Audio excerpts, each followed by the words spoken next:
нэг үсэгчтэй тусна гэж юм байна.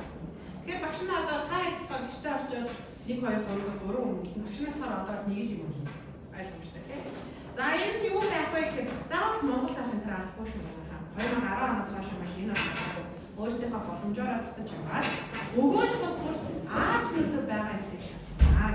За энэ үгтэй хийцгээе гэх үү. За багш нь зүгээр шууд татаж авахд амархан гэж бодоод зүгээр хүсцээний үйлдэл авч.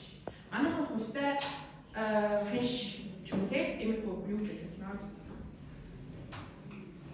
За инвестмент шүү.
За манайхан хэлбэлцэл ярьж байгаа юм чинь шууд өгөөж өгнө.